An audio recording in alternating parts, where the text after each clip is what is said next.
नमस्कार, आर्य न्यूज देख रहे हैं आप। मैं हूं आपके साथ पल्लवी सिंह। रुक करेंगे इस वक्त की बड़ी खबर की ओर। कांग्रेस नेता राहुल गांधी से परिवर्तन निदेशालय द्वारा की जा रही पूछताछ और अग्निपथ योजना के विरोध में कांग्रेस का विरोध लगातार जारी है। लेकिन इस बीच कांग्रेस के विरोध के दौरान मंगलवार को यह विरोध जारी रहा और 24 अकबर रोड पर प्रदर्शन के दौरान एक महिला कांग्रेस नेता ने पुलिसकर्मी पर थूक दिया है। दिल्ली पुलिस ने उसके खिलाफ अब एफआईआर दर्ज कर ली है और दूसरी ही तरफ दिल्ली पुलिस ने नेताओं समेत 197 कांग्रेस नेताओं को हिरासत में लिया। बताया जा रहा है कि पुलिस के विशेष पुलिस आयुक्त सागरप्रीत हुड्डा ने ये जानकारी दी कि ऑल इंडिया कांग्रेस कमेटी के सचिव की तरफ से जंतर मंतर पर प्रदर्शन करने की अनुमति 20 जून को मांगी गई थी। इस सत्याग्रह में 1000 कांग्रेसी नेता और कार्यकर्ता ही शामिल हो सकते थे, मगर ये लोग जंतर मंतर पर सत्याग्रह करने की बजाय 24 अकबर रोड पर एकत्रित होने लगे।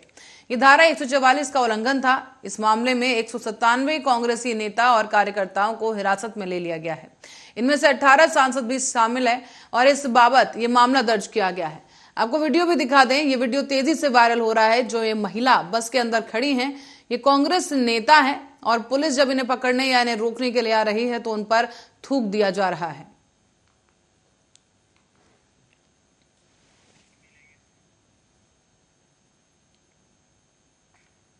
खबर अब रायबरेली से है, जहां बच्ची खेत में सब्जी तोड़ने गई और बिजली के तार की चपेट में आ गई। यहां करंट लगने की वजह से बच्ची गंभीर रूप से झुलस गई है, वो घायल हो गई है। और आपको बता दें कि खेत में बिजली का तार टूटा पड़ा था। इसी दौरान बिजली विभाग की बड़ी लापरवाही ये दर्शाता है, क्योंकि मासूम बच्ची को आनन फानन में परिजनों द्वारा बशरवा सीएचसी पहुंचाया गया, जहां मासूम की हालत गंभीर होने के कारण उसे जिला अस्पताल रेफर कर दिया गया है। बताया जा रहा है कि बिजली का तार टूटा पड़ा था और उस पर किसी तरह की कार्रवाई नहीं हुई, ना उसे ठीक किया गया। और इसी बीच धोखे में ये लड़की जब खेतों में पहुंची है तो गलती से इस तार की चपेट में आने की वजह से बच्ची की हालत खराब हो गई।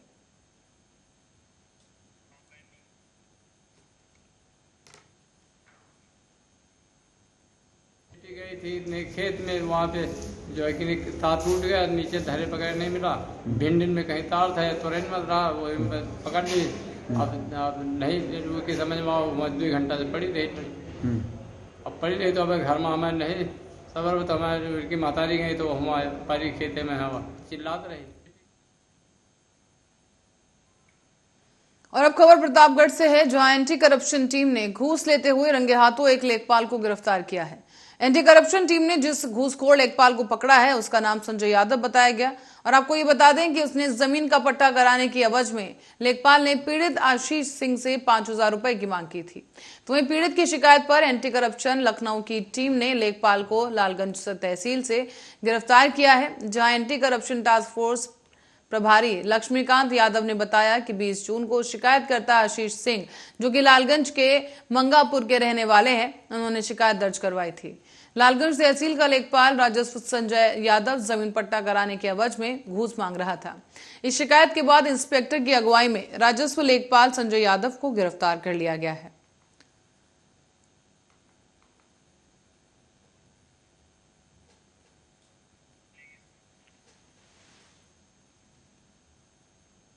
और इस बीच देश में कोरोना के आंकड़ों में भले ही गिरावट रोजाना तौर पर देखने को मिल रही है, लेकिन आंकड़ा अभी भी लगातार 12,000 के पार बना हुआ है। ये एक चिंता का विषय है, क्योंकि पिछले 24 घंटे में कोरोना वायरस महामारी से 12,249 लोग संक्रमित हुए। इसके बाद एक्टिव मामलों की संख्या 81,000 के पार जा पहुंची है और इस आंकड़े के बाद अब डेली पॉजिटिविटी रेट 3.94 पर जा पहुंचा। स्वास्थ्य मंत्रालय ने जारी किए गए आंकड़ों के अनुसार 9,862 मरीज कोरोना से मुक्त हुए, जिसके बाद कोरोना से ठीक होने वालों की संख्या बढ़कर के अब 42,725,055 हो गई है। यहां पर आपको बता दें कि मौतों के आंकड़े को देखते हुए पिछले 24 घंटे में 13 लोगों की मौत हुई, जिसके बाद यह आंकड़ा 5,24,903 हो गया है। तो वहीं मुंबई में पिछले 24 घंटे के अंदर जानलेवा कोरोना वायरस के वजह से 1,781 नए मामले सामने आए हैं। कल की तुलना में ये मामले 471 ज्यादा हैं और पिछले दिन कोरोना से एक शख्स की मौत भी हुई। हालांकि सोमवार को 2 मरीजों की मौत हुई थी और फिलहाल स्थिति चिंताजनक बनी हुई है।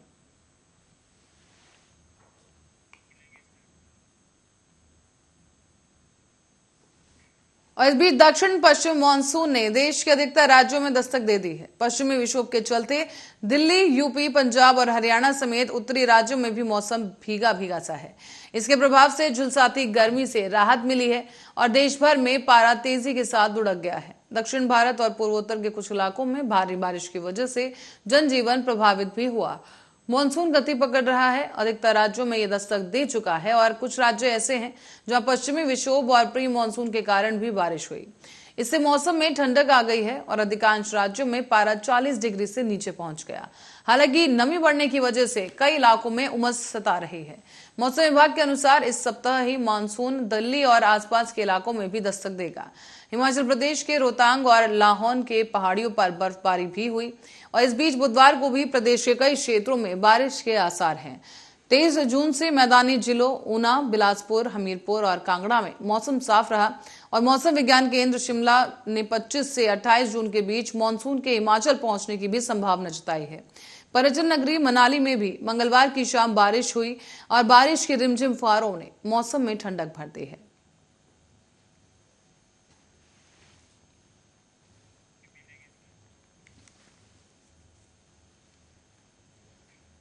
अब खबर रायबरेली से है, जहां गौवंश तस्करी की आशंका पर भाजपा विधायक ने छापेमारी की। इस छापेमारी में गौवंश जिस हालत में मिले हैं उसे देखकर कठोर दिल इंसान भी दहल जाए, क्योंकि दरअसल यहां पर सालौन थाना इलाके में गौवंश को ट्रक के भीतर भूसे की तरह भरे जाने का एक वीडियो वायरल हुआ। जानकारी होने पर सोलान भाजपा विधायक कार्यकर्ताओं के साथ मौके पर पहुंचे तो वहां पशु चिकित्सा अधिकारी मिले हैं। उन्हीं की मौजूदगी में गायों को ट्रक के भीतर भूसे की तरह भरा जा रहा था। विधायक के लोगों ने जानकारी चाही तो उन्होंने केवल इतना बताया कि इन्हें गौशाला भेजा जा रहा है। हालांकि वो ये नहीं बता सके कि ये काम रात के अंधेरे में क्यों हो रहा है, मोहम्मद वकील कौन है और इसके ट्रक से ये गायों को क्यों भेजा जा रहा है। विधायक ने इस मामले की शिकायत फिर डीएम से की, जिसके बाद एसडीएम, सीओ और थाना प्रभारी एक ज्वाइंट कमेटी बनाकर पूरे मामले की जांच करने की बात कह रहे हैं।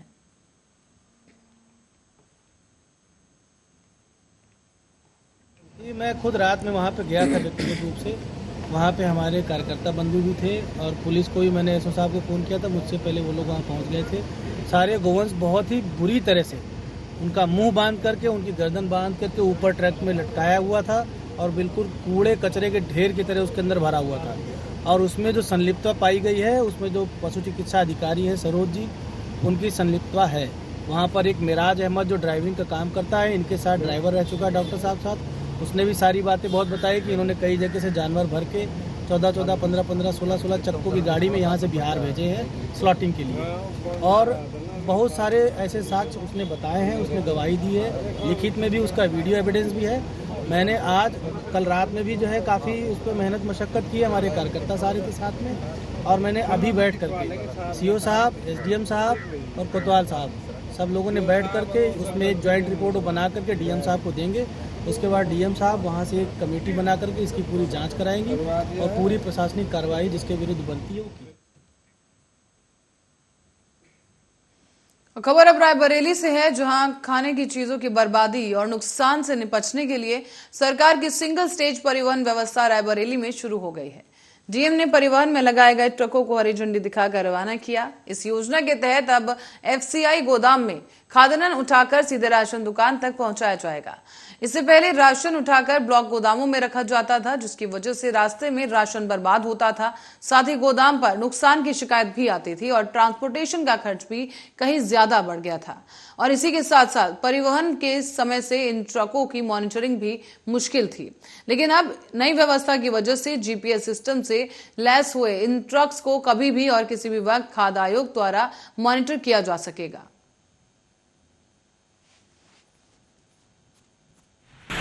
राशन व्यवस्था में अब जो अभी तक जो एफसीआई से ब्लॉक गोडाउन से राशन जाता था, फिर वहाँ से प्रत्येक ठेकेदार अपना शेड्यूल रोस्टर के अनुसार उठान करता था और पीडीएस दुकानों को वितरण होता था। तो इस पूरी व्यवस्था में सुधार और बेहतर करते हुए अब सिंगल डोर स्टेप डिलीवरी की जा रही है। तो इसमें एफसीआई से सीधा राशन भरा ट्रक और डोर स्टेप ठेकेदार के यहाँ पहुँचेगा और वहाँ से सबको और रुक करेंगे अगली खबर की ओर। अयोध्या में जहां श्री राम जन्मभूमि मंदिर भक्तों का खास ख्याल यहां रखा जाएगा। यहां प्रथम तल में कुल 14 दरवाजे होंगे, जिसमें गर्भगृह तक और यहां पर रामलला विराजमान होंगे। उस दरवाजे को छोड़कर 13 दरवाजे श्रद्धालुओं के मंदिर में प्रवेश और निकास के लिए रखे जाएंगे। यहाँ पर दरवाजे लकड़ी के होंगे और ये किसी धातु के, और इस पर डिजाइन कैसा होगा इस पर चर्चा हो गई है। आपको ये भी बता दें कि मंदिर का ये प्रथम तल वही तल है जहां पर जनवरी 2024 में राम भक्तों को दर्शन के लिए खोल दिया जाएगा। इसी के साथ ही 22 करोड़ के चेक बाउंस होने की खबर को लेकर भी राम मंदिर ट्रस्टी अनिल मिश्रा ने सफाई दी है। उन्होंने कहा कि ऐसा कोई उनकी जानकारी में नहीं आया है मामला, और ये सब मनगढ़ंत बातें हैं। तो वहीं ट्रस्ट के कोषाध्यक्ष गोविंद देवगिरी ने भी यही कहा कि कभी कभी जो राम भक्त दान देते हैं उसमें कई तकनीकी कमियां हो जाती हैं, इसी के कारण चेक बाउंस होते हैं। और इस बीच अब अयोध्या के श्री राम जन्मभूमि मंदिर निर्माण के लिए चरणबद्ध योजना बनाई गई है। यहाँ आपको बता दें कि प्लिथ का कार्य लगभग पूरा हो चुका है और राम मंदिर के लिए तराशी गई शिलाओं को तांबे की पंक्तियों से जोड़ा जा रहा है। सितंबर 2023 तक और दिसंबर 2023 तक राम मंदिर और राम जन्मभूमि मंदिर के प्रथम तल का निर्माण कार्य पूरा होने का अनुमान लगाया जा रहा है। जनवरी के दूसरे सप्ताह में ही रामलला को अस्थायी मंदिर से भव्य और दिव्य मंदिर के गर्भगृह में प्राण प्रतिष्ठा के साथ रखा जाएगा। प्रथम तल में दर्शनार्थियों के आने जाने के लिए 13 दरवाजे होंगे, जबकि 14वां दरवाजा गर्भगृह का होगा और इन दरवाजों की डिजाइन और धातुओं का चयन हो चुका है।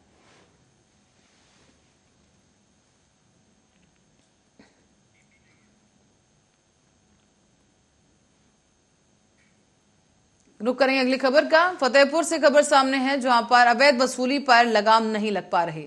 आए दिन घूसखोरी की घटनाएं सामने आ रही हैं। ताजा मामला लकड़ी से लदे ट्रैक्टर से रुपए लेते हुए सिपाही का है। ये वीडियो भी यहां वायरल हुआ है, जिसमें अफसोस की खुलासा होने के बाद भी आए दिन ये सिलसिला बरकरार है।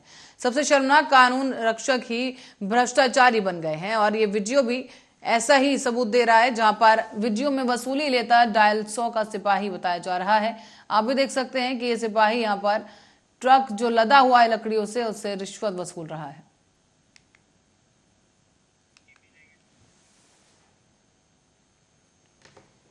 और समाजवादी पार्टी सांसद डॉक्टर शफीकुर रहमान बर्क अक्सर अपने बयानों को लेकर चर्चाओं में रहते हैं। बीते दिनों से वो योगी सरकार में बुलडोजर एक्शन को लेकर काफी चर्चाओं में रहे और इसको लेकर सपा सांसद ने एक बड़ा बयान दे दिया है। उन्होंने कहा कि देश के कानून में बुलडोजर का कोई जिक्र नहीं, बुलडोजर का इस्तेमाल सिर्फ मुसलमानों को डराने और धमकाने के लिए किया जा रहा है। आपको बता दें कि सपा सांसद ने कहा कि मुसलमानों के बड़े बड़े मकानों पर बुलडोजर चला दिया गया और मुसलमानों को गोलियों का निशाना बनाया गया है। हमारे नबी की शान में गुस्ताखी करने वालों पर न बुलडोजर चला, न कोई कार्रवाई हुई। इससे सरकार की दोहरी पॉलिसी और दोहरा मानसिकता का पता चलता है। सांसद डॉक्टर बर्क ने यह भी सवाल उठाया कि क्या हमारे मुख्यमंत्री योगी बुलडोजर का इस्तेमाल सब पर करेंगे? हुकूमत आप चला रहे हैं तो क्या लोगों को धोखा दे रहे हो? उन्होंने ये भी कहा कि सभी इंसानों के साथ बराबरी का सलूक करो। मुसलमानों के साथ इतना जुल्म हुआ कि उनके नबी की शान में गुस्ताखी तक कर दी गई।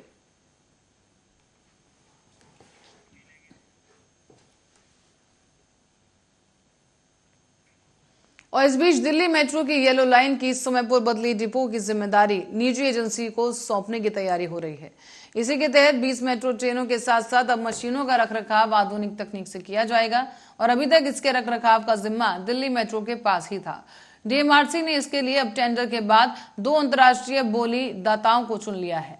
साल के अंत तक इस डिपो में कार्य शुरू होने की भी उम्मीद जताई जा रही है। आपको बताते चलें कि दिल्ली मेट्रो ने पायलट परियोजना के तौर पर दुनिया के दूसरे महानगरों में अपनाई जा रही नवीनतम तकनीक आधारित और रखरखाव की दिशा में पहल की है।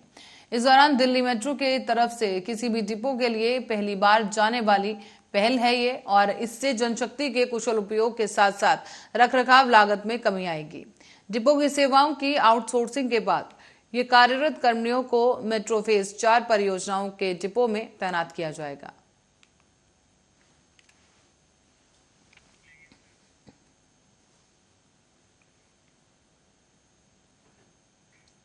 और इस बीच महाराष्ट्र में शिवसेना पार्टी के अंदर मचे कोहराम के बाद महाविकास आघाड़ी सरकार पर खतरे के बादल मंडराने लगे हैं। यहां महाराष्ट्र से गुजरात के सूरत में डेरा डालने वाले एकनाथ शिंदे पार्टी के 23 विधायक और 7 निर्दलीय विधायकों समेत गुवाहाटी पहुंचे। एकनाथ शिंदे ने गुवाहाटी पहुंचने के बाद मीडिया से बातचीत की, कहा कि हमारे पास 40 विधायक है। दूसरी तरफ सीएम उद्धव ठाकरे ने आज दोपहर में कैबिनेट की एक बैठक बुलाई है और शिवसेना से बगावत करने वाले एकनाथ शिंदे महाराष्ट्र में बीजेपी संग सरकार बनाए जाने की मांग को लेकर पार्टी के विधायकों समेत सूरत पहुंचे थे। शिवसेना के सबसे वफादार नेताओं में से एकनाथ शिंदे ने पार्टी में बगावत करते हुए 2 दर्जन से ज्यादा विधायकों को अपने साथ कर लिया है। राजनीतिक माहौल को देखते हुए ये माहौल गर्माता हुआ दिख रहा है और अब वहां से असम की राजधानी गुवाहाटी वो पहुंचे हैं। फिलहाल सूरत एयरपोर्ट पर गुवाहाटी के लिए रवाना होने से पहले शिवसेना से की गई बगावत को लेकर एकनाथ शिंदे ने साफ तौर पर कह दिया है कि उन्होंने बाला साहेब ठाकरे की शिवसेना को नहीं छोड़ा और आगे भी नहीं छोड़ेंगे।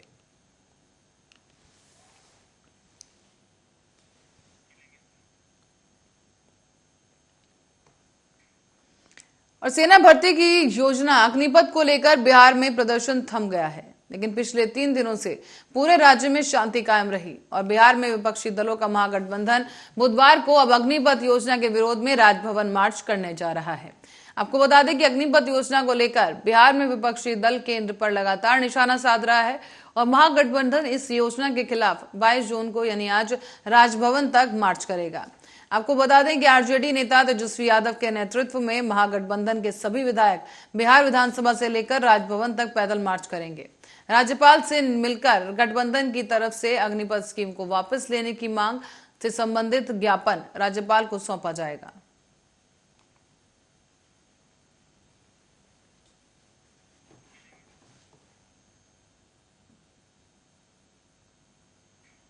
खबर है रायबरेली से, जहां मॉर्निंग वॉक पर निकली एक ही परिवार की 2 महिलाओं को ट्रक ने रौंद दिया है। दोनों रिश्तों में सास और बहू बताई जा रही हैं और ट्रक की टक्कर से बहू की मौके पर ही मौत हो गई, जबकि सास ने अस्पताल पहुंचने से पहले दम तोड़ दिया। मामला है महाराजगंज थाना क्षेत्र का। यहां महाराजगंज हैदरगढ़ रोड पर खुशड़ी गांव की रहने वाली रिश्ते में सास मधुबाला पांडे और बहू विमलेश पांडे मॉर्निंग वॉक के लिए निकली थी। उसी दौरान तेज रफ्तार ट्रक ने दोनों को टक्कर मार दी है। विमलेश की इस दौरान मौके पर ही मौत हो गई, जबकि मधुबाला गंभीर तौर पर जख्मी हो गई और उन्हें अस्पताल भर्ती कराया गया। यहाँ चिकित्सकों ने उन्हें ब्रेन डेड घोषित कर दिया है। आपको ये भी बता दें, ट्रक चालक वाहन समेत मौके से फरार हो गया, तो वहीं पुलिस अब इस मामले की जांच में जुटी है।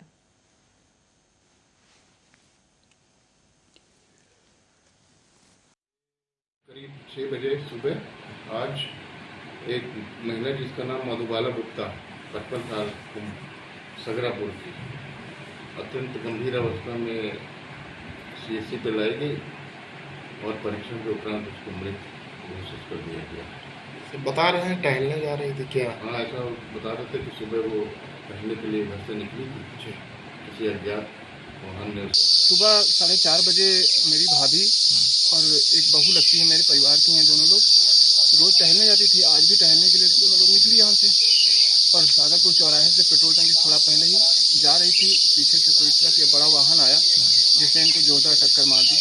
तो जो विमलेश पांडे मेरी बहू थी, उनकी तो मौके पे ही डेथ हो गई क्योंकि उनके सर पे गाड़ी चढ़ गई थी, और जो भाभी जी थी उनको चोट गंभीर आ गई थी सर में, जिनको हम लोग यहाँ से जैसे ही पता मिला कि वहाँ कोई डेड बॉडी पड़ी है, दौड़ के गए तो पता लगा घर की ही औरतें, लेके जल्दी पहुँचे महाराजगंज सीएचसी, जहाँ पे डॉक्टर भावेश जी से मिले। उन्होंने आके देखा उनको और बताया कि भैया अब ये खत्म हो चुकी है।